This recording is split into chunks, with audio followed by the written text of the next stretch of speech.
बिस्मिल्लाहिर्रहमानिर्रहीम अस्सलामुअलैकुम या अली हक हैदर।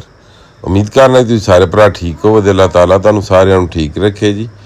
तो जिस तरह कि तुहानूं पता है जी काफ़ी ज़्यादा अफवाहां चल रही ने दरियावां दे बारे दे विच ते काफ़ी ज़्यादा भरावां दे मैसेज और कॉल्स आईयां ने कि इंडिया ने सलार डैम के गेट खोल दिते ने ते 10 लाख पानी आ रहा है। इस तो घट कोई कॉल भी नहीं आई, टोटल 10 लाख। बाकी जनाब अपडेट तुहानूं दिन्ने जी। रिवर चिनाब एडमराला तो ला के हैड पाइना तक, कोट नैना तो ला के ते हैड सदनाई तक दरियाए रावी, इन्हां दोवें दरियावां दी अपडेट होई दी इस वीडियो दे विच। जिन्हां भरावां ने साडे पेज नूं फॉलो नहीं कीते आ बराए करम फॉलो कर लो, तो जिन्हां टिकटॉक ते नहीं फॉलो किया टिकटॉक नूं फॉलो कर लो। बाकी जनाब अज 6 अगस्त 8वां महीना 2026 टाइम जनाब मेरी 7 वज चुके ने जी।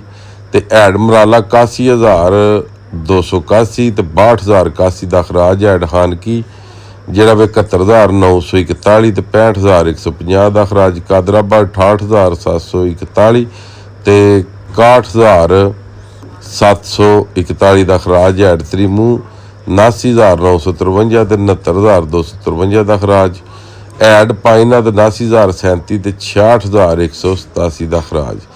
दरियाए रावी ठीक है जी। अपडेट ऑफ रावी जनाब कोट नैना के मुकाम पर पानी 7,500, जेसर के मुकाम पर पानी 8,846, सैफून के मुकाम पर पानी 16,647, शदरा के मुकाम पर पानी 16,576 तो हैड बल्लोगी के मुकाम पर पानी 30,170 तो 5,770 का इखराज।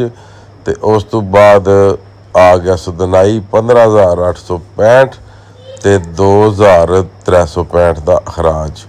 बकाया गंडा सिंह दरियाए सतलज के मुकाम पर जी सूरत हाल है वह जनाब मेरी 77 पानी उत्ते तो 77 ही थले तो 15,000 सुलेमान की कोले तो 3,000 हैड इस्लाम कोले तो हैड सलाम का खराज जोड़ा वे वो 0। ठीक है जी। ये त्रौं दरियावां की अपडेट। बाकी जनाब मेरी 45,000 मंगला डैम विच आ रहा तो 7,000 निकल रहा। ठीक है जी। तो हैड रसूल बराज जनाब मेरी 6,000 तो खराज 0। ठीक है। बाकी कोटरी को पानी है 1,60,000 अखराज। बाकी सब नूं ज़्यादा पानी अगर जिस बराज तो गुजर रहा तो उस बराज का नाम है सखर, कोटरी, तरबेला, गुड्डू जी। उन्होंने दरियावां दे दरियाए काबल जिहड़ा नशहरा केपी के वह जनाब मेरी अखराज जिहड़ा वो 52,000 हो रहा जी। ठीक है जी। ये पूरे पाकिस्तान दरियावां की अपडेट है जी।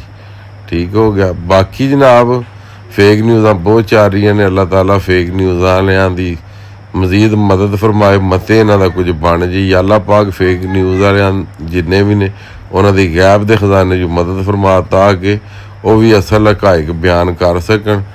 ठीक है। क्योंकि जदों भी इंसान गलत काम करता वह भुख तो करता तो अल्लाह ताला सब ते अपना करम ते फजल करे ताकि असल जी वीडियो है असल जी अपडेट सारे दे सकन। बाकी अज की वीडियो अज का भी लोग खत्म करने मैनू दो इजाजत। नैक्सट वीडियो होने तक ज़्यादा अपना ख्याल रखियो, अपनी खास दुआवां मैनू याद रखे। इंशाअल्लाह मिलने किसी नैक्सट वीडियो के नाल। अल्लाह हाफिज़, फी मान।